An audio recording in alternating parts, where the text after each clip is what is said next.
immediately began to soar. 9 years later, gold sold for $880 per ounce, 25 times what the gold in Fort Knox was sold for.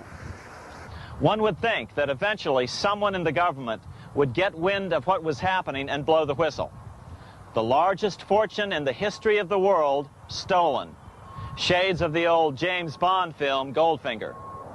Well, as a matter of fact, Ian Fleming, the author of the James Bond series, was head of the British counterintelligence service, MI5. Some believe in the intelligence community that he wrote much of his fiction as a warning, as many authors of fiction do. If the removal of all the good delivery gold from Fort Knox can be viewed as a deliberate raid on the U.S. Treasury, then such an operation might well have been years in the making, namely 40 years. Certainly enough time for Fleming to get wind of it and try to prevent it. So just how did the story of the Fort Knox gold robbery get out?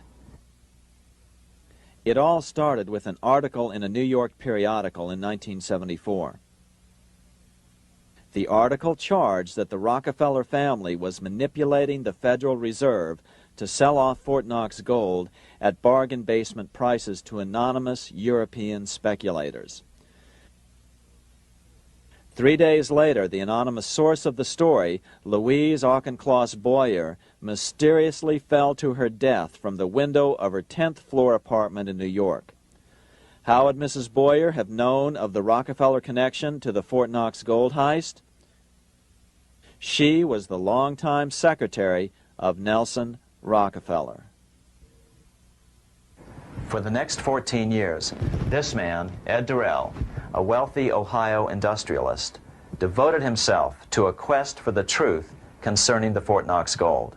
He wrote thousands of letters to over 1,000 government and banking officials, trying to find out how much gold was really left and where the rest of it had gone. Edith Roosevelt, the granddaughter of President Teddy Roosevelt, questioned the actions of the government in a March 1975 edition of the New Hampshire Sunday News. Allegations of missing gold from our Fort Knox vaults are being widely discussed in European financial circles. But what is puzzling is that the administration is not hastening to demonstrate conclusively that there is no cause for concern over our gold treasure, if indeed it is in a position to do so. Unfortunately, Ed Durrell never did accomplish his primary goal, a full audit of the gold reserves in Fort Knox. It's incredible that the world's greatest treasure has had little accounting or auditing. This gold belonged to the American people, not the Federal Reserve and their foreign owners. One thing is certain, the government could blow all of this speculation away in a few days with a well-publicized audit under the searing lights of media cameras. It has chosen not to do so. One must conclude that they are afraid of the truth such an audit would reveal. What is the government so afraid of? Here's the answer. When President Ronald Reagan took office in 1981, his conservative friends urged him to study the feasibility of returning to a gold standard as the only way to curb government spending.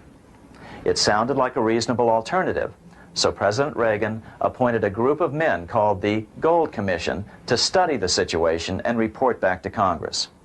What Reagan's Gold Commission reported back to Congress in 1982 was the following shocking revelation concerning gold. The U.S. Treasury owned no gold at all.